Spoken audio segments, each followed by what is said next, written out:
I am live. We are live. Just waiting for that signal to go. So last week, I took all 5 kids to the dentist. And it's not my favorite thing to do in the world. So I try to just take all of them at once and get it done as quickly as possible. I have 2 younger ones on the spectrum. Simon, who is 2, and Ezra, who is 6. He's almost 7. He's going to be 7 just in 3 weeks. I can't believe it. And so we go, and let me tell you, I learned something at this dentist appointment. I learned something huge. It makes all the difference with taking an autistic child to the dentist or to the doctor, some kind of appointment where you're dealing with an office full of people and professionals who are trying to serve your child. This makes the biggest difference. This happened to us. We first walk in, and no complaints about the ladies that work there. They're awesome. They have each of my kids sit down and do x-rays, which is always really fun. The 3 older ones get through, and then she looks at, Ezra, my 6-year-old. And she's like, okay, it's your turn, sit.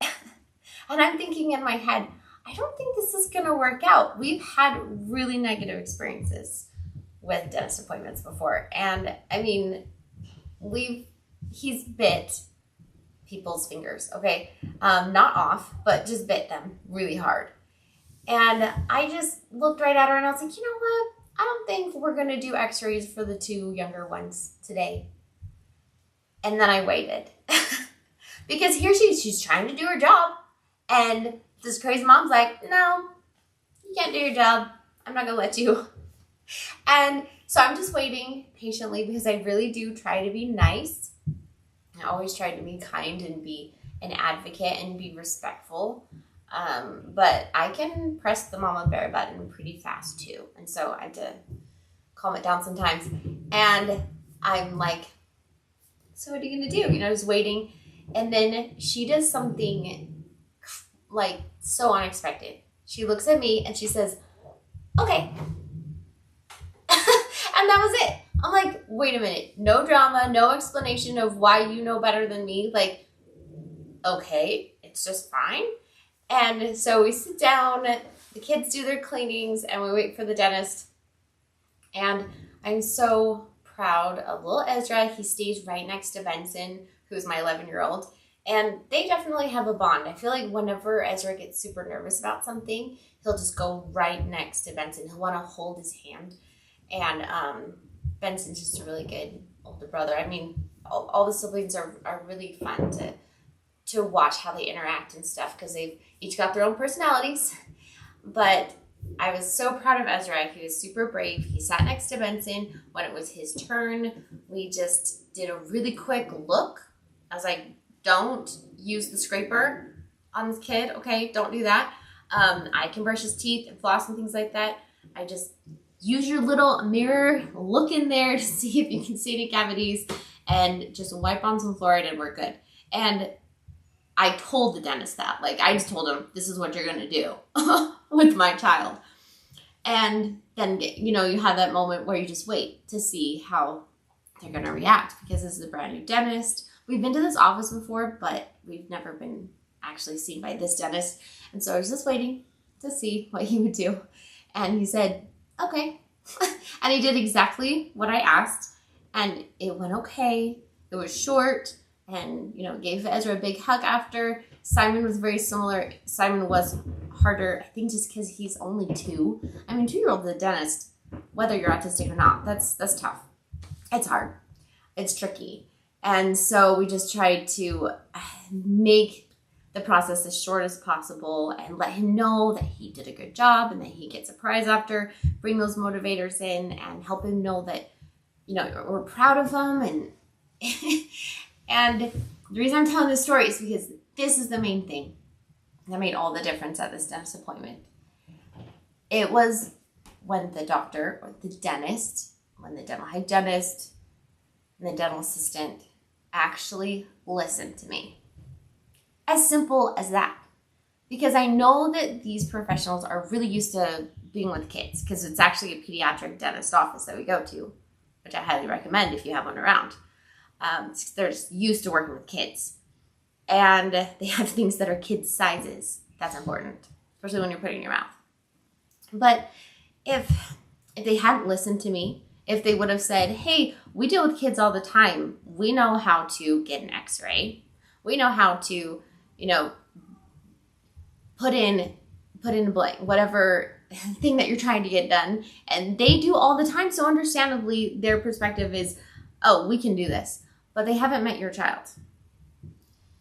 And especially if your child is autistic, they don't know how to help them. But you do. You're the advocate. You are the expert on your child. And so that's the main difference that I learned. It makes all the difference. The biggest deal is just having them listen to us. Listen to the parent. So 2 days ago, I had a crazy experience with Simon. I never would have expected this to happen in all my days of mothering. And it surprised me. Like, I was texting people like crazy, like, I can't believe this happened, Mom. I can't believe this happened. I was taking pictures. Let me tell you what happened. He had a little runny nose. Like a little baby runny nose for about 2 months. And it just was lasting a really long time, and it smelled bad. But it was clear too. Sorry if that's too much information. So I wasn't too worried about like an infection of some kind because it was clear, the runny nose was. But I finally just was like, okay, we're taking you to the doctor. We're going. And it was like pretty late in the evening. I'm like, we're going. And so we take him in there, and the PA comes in and she asks me, what's up? I tell her, and she's like, I think there's a foreign object in there. And I'm like, looking at her like, what did you just say to me? A foreign object? Oh, you think that my kid stuffed something up his nose? Is that what you're saying? And she's like, yeah, I think so. And I'm like, no, I don't think so. He doesn't ever put things up his nose, right? But I'm like, okay, let's check. We lay him down, which no, he loves that, of course. And we look up his nose, and sure enough, there was something up his nose. I couldn't see what it was. It looked kind of white, and she couldn't get it out. And so she was the PA, so we wait for the doctor to be available. He looks up there, and he's like, okay, that's super far up there. We're going to try and get it out. It was kind of a nightmare, honestly. I'm glad I don't have to relive that. And poor Simon, I hope he's learned his lesson too, because I don't want him to have to go through that again. But the doctor was super patient with him. I kept apologizing, like, really sorry, trying to get this thing out of my child's nose. And we finally came out, and it just like popped out. I'm like, what is that?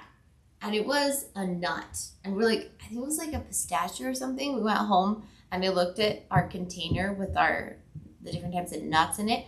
And I was like, I picked up the hazelnut, and I was like, this was it. He had a hazelnut up his nose. So we actually got video of this dentist appointment. Fun time.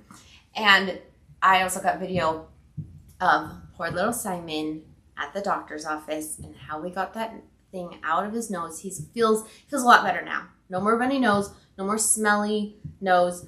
Just in case you don't know, because I did not know this even with 5 kids, and my oldest is 13.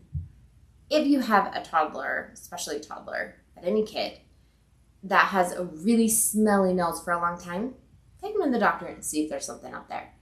I was so surprised. It was crazy. But we got these on video, so you can watch these videos right here. I still have to edit the one about the hazelnut, but when I edit it, I'll put it up. And just remember that if you have a child who's autistic, you're in good company. So here's the videos right here.